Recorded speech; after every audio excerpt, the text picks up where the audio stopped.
Welcome to solar innovation. आज एक नई इन्फॉर्मेटिव वीडियो के साथ उम्मीद करता हूँ कि ये वीडियो आप लोगों के लिए यूज़फुल होगी। अपनी लास्ट वीडियो में मैंने बताया था कि सोलर इन्वर्टर का जो पुश पुल का सेक्शन था उसकी ब्लॉक डायग्राम बताई थी और उसके बाद उसके सर्किट डायग्राम की कंप्लीट डिटेल कंपोनेंट्स के वैल्यूज़ के साथ। अब उस पूरे सर्किट को, पुश पुल सर्किट को, जो हमारे डीसी वोल्टेजेस हैं उनको हाई वोल्टेजेस डीसी में चेंज करने के लिए हाई फ्रिक्वेंसी ट्रांसफार्मर के साथ रेक्टिफायर का इस्तेमाल किया गया था। लेकिन उस ट्रांसफार्मर की इनपुट पे मैंने 6 मॉसफेट्स का इस्तेमाल किया था, जिनका मकसद पल्सेटिंग डीसी पैदा करके उस ट्रांसफार्मर को के फंक्शन को परफॉर्म करवाना था।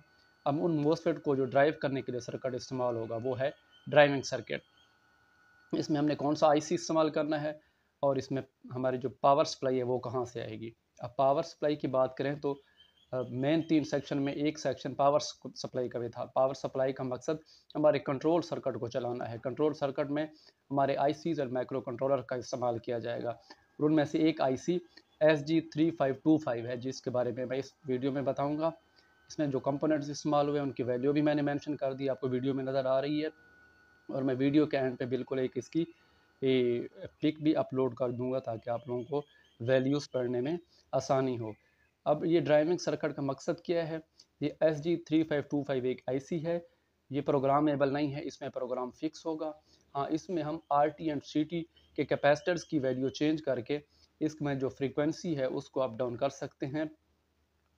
इसी की डिसाइड की हुई जो आउटपुट है, जो हमें यहाँ पे नज़र आएगी, output A and output B, यही हमारे मॉसफेट की जाके जो कि आपको नज़र आ रहे हैं, इन मॉसफेट की स्विचिंग को डिसाइड करते हैं और ऑन ऑफ कराते हैं। और जिस फ्रीक्वेंसी रेट से ये ऑन ऑफ करवाते हैं उसी हिसाब से वो मॉसफेट अपना फंक्शन परफॉर्म करते हैं और उस इनपुट डीसी में स्विचिंग करवा के उनको पल्सेटिंग डीसी में चेंज करके आपको ट्रांसफार्मर की इनपुट पे प्रोवाइड करते हैं। तो ट्रांसफार्मर आगे अपने आउटपुट पे हैवी वोल्टेज प्रोवाइड करता है।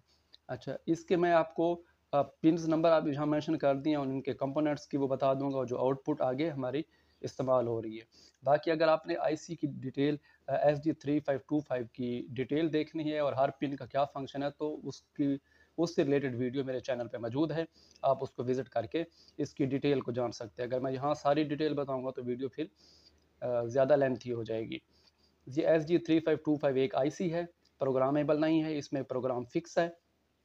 सबसे पहले तो हमें इसकी जो है ना VCC, ये 15 वोल्ट कहाँ से? ये 15 वोल्ट जो पावर सप्लाई जिसका मैंने जिक्र किया था कि उसमें 15 वोल्ट और 5 वोल्ट आउटपुट होगी। उन 24 वोल्ट पीवी इनपुट से लेके हमारा एक पावर सप्लाई का सेक्शन होगा जो हमें दो किस्म की कन्वर्टेड सप्लाईज प्रोवाइड करेगा। एक 15 वोल्ट होगी और एक 5 वोल्ट होगी, जो कि आगे मैं माइक्रो कंट्रोलर में इस्तेमाल करूँगा। ये वो 15 वोल्ट है। आएंगे, इस आईसी को ऑन करवाएंगे, ठीक है, 15 वोल्ट।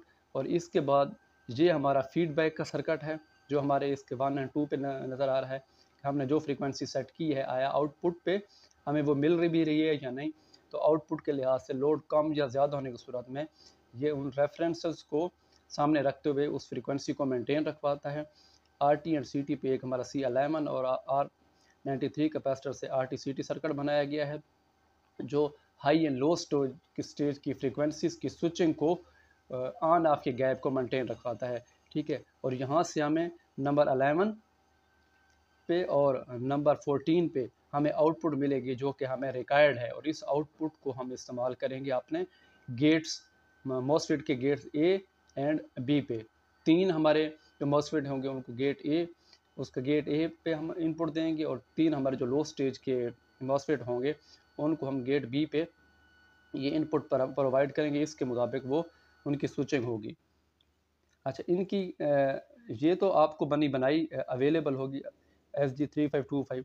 ये जो इसकी बाइसिंग के RT-CT के इनपुट आउटपुट पे कैपेसिटर्स लगे हुए हैं, इनकी वैल्यू को आपने यही रखना है ताकि आपको रिक्वायर्ड हमारी फ्रीक्वेंसीज के आउटपुट हासिल हो। तो यहाँ से ए एंड बी की जो आपकी आउटपुट है वो हम डायरेक्टली अपने आगे जो मेन IGBTs हैं उनको मतलब इसके जो IGBTs हैं उनको, मॉसफेट हैं उनको नहीं प्रोवाइड करेंगे। मज़ीद इनकी स्विचिंग के लिए आगे मैं ट्रांजिस्टर का इस्तेमाल करूँगा। ये Q1 एंड Q2 एक स्टेज के लिए 2 ट्रांजिस्टर हैं। इनके इनपुट गेट पे ये इन आईसी की आउटपुट आएगी, उसके बाद ये डिसाइड करेंगे कि किस रेशो से आगे 15 वोल्ट को प्रोवाइड करना है। और नंबर 2, ये लो स्टेज के लिए हमारी Q3 एंड Q4 होगी, और ये हमारे गेट बी के जितने आगे मॉसफेट्स होंगे उनको ऑपरेट करेंगे। फिर ये 15 वोल्ट भी उसी पावर सप्लाई से हम इन्हीं के पैरेलल लेंगे। इनका मकसद ये है कि ये जो आउटपुट है इसके आईसी के जो आउटपुट है उसको और जो हमारा आगे पावर सेक्शन उसको आइसोलेट रखने के लिए भी हम जहाँ ट्रांजिस्टर का इस्तेमाल करते हैं, यहाँ पे पीसी भी इस्तेमाल कर सकते हैं। ठीक है, तो ये आउटपुट जहाँ पे आएगी इनके गेट पे ट्रिगरिंग करेगी, जहाँ पे 15 वोल्ट मौजूद होंगे तो वो 15 वोल्ट आपके Q1 या Q2 जो भी ऑपरेट करेगा तो आपको यहाँ से मिलेंगे। तो ये हमारे आगे एक इसको स्टेबल रखने, इनके आउटपुट को स्टेबल रखने के लिए एक कैपेसिटर का इस्तेमाल भी किया गया है। तो ये गेट पे आउटपुट हमें तब मिलेगी, वो डिपेंड करता है इन ट्रांजिस्टर की स्विचिंग पे। जब इनकी स्विचिंग कब होगी, जब हमें आईसी अपनी आउटपुट देगी। और सेम इस तरह नीचे भी लो स्टेज के लिए हमारे 2 ट्रांजिस्टर का इस्तेमाल किया गया है। इन ट्रांजिस्टर की स्विचिंग इसके आईसी की आउटपुट से होगी, और यहाँ पे 15 वोल्ट अवेलेबल होंगे, जो कि हमें ये आईसी जब ये गेट इसका ट्रिगर करेगा तो ये यहाँ से कंडक्ट करके आपको आउटपुट मिलेंगे। तो इस पूरे सर्किट को बनाने का मकसद हमें गेट ए और गेट बी पे जो हमने इनपुट देनी है, स्विचिंग इनपुट, ये लेना थी। इस आईसी को लगाने का मकसद, आगे ट्रांजिस्टर को लगाने का मकसद जो है हमारी उन दोनों मॉसफेट के जो सेट हैं हाई एंड लो स्टेज के, जो हमने ट्रांसफार्मर की प्राइमरी कोयल के साथ कनेक्ट किए हुए हैं, उनको ऑपरेट करना है। ये ड्राइविंग सर्किट है, उसके पुल पुश सर्किट का जो लो वोल्टेज डीसी को हाई वोल्टेज डीसी में चेंज करता है। और इसी तरह ड्राइविंग सर्किट एक होगा हमारे जो IGBT आगे मेन मॉड्यूल लगेंगे एच ब्रिज के, उनको भी ऑन करने के लिए हम माइक्रो कंट्रोलर की मदद लेंगे। तो वो सर्किट इंशाल्लाह मैं जब उसका IGBT का पावर पहले डायग्राम एक्सप्लेन करूंगा, उसके बाद उसका ड्राइविंग सर्किट भी कर दूंगा। अब जो इसमें कंपोनेंट इस्तेमाल कर रहे हैं उनकी वैल्यू एक दफ़ा मैं आपको वर्बली बता देता हूँ, आपको इसमें भी नज़र आ रही हैं। R7 आपका होगा 390 किलो ओम का 1/8 पावर का वाट का। R89 10 ओम का 5.6 ओम का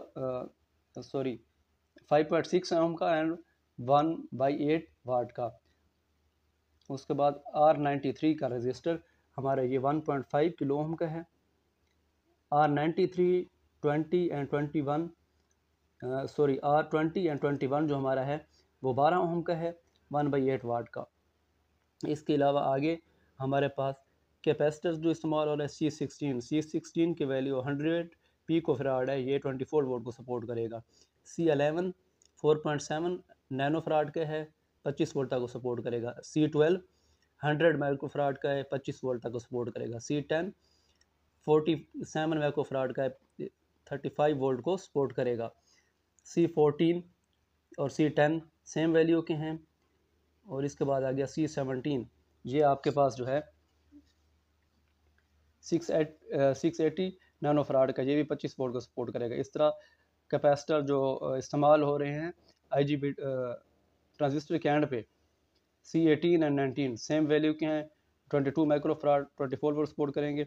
इसमें जो ट्रांजिस्टर का इस्तेमाल किया गया है BGD का इस्तेमाल किया गया है 1 2 3 4, ये जो आपको नज़र आ रहे हैं Q1 Q2 Q3 and Q4, ये NPN पावर BGTs हैं जो 30 वोल्ट 30 एम्पियर तक को सपोर्ट करते हैं। और यहाँ मैंने स्विचिंग के लिए इस्तेमाल कराए हैं कि इन 15 वोल्ट को जब यहाँ से इसको ट्रिगर मिले तो ये ऑन ऑफ होके इस 15 वोल्ट को उठा के आपको आउटपुट पे दें, जिससे आपका गेट ए और गेट बी पे ड्राइव जाएगी।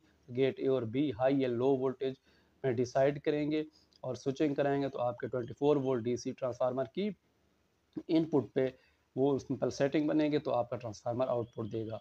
ये तो थी मेरी आज की वीडियो। इंशाल्लाह नेक्स्ट वीडियो जो हमारी इस सीरीज़ की होगी वो होगी इसकी कि मॉसफेट का जो मेन सर्किट है, आगे हम एच ब्रिज का इस्तेमाल करेंगे, उसमें कौन से मॉसफेट्स इस्तेमाल करने हैं, पहले सर्किट डायग्राम बताऊंगा और फिर इसी तरह उसका भी ड्राइव सर्किट ड्रा करके दिखाऊंगा और कंपोनेंट्स की वैल्यू बताऊंगा। उम्मीद करता हूँ कि ये वीडियो आप लोगों को समझ आई होगी और आप लोगों के लिए यूज़फुल होगी। देखते रहिए मेरा यूट्यूब चैनल। अल्लाह हाफिज़।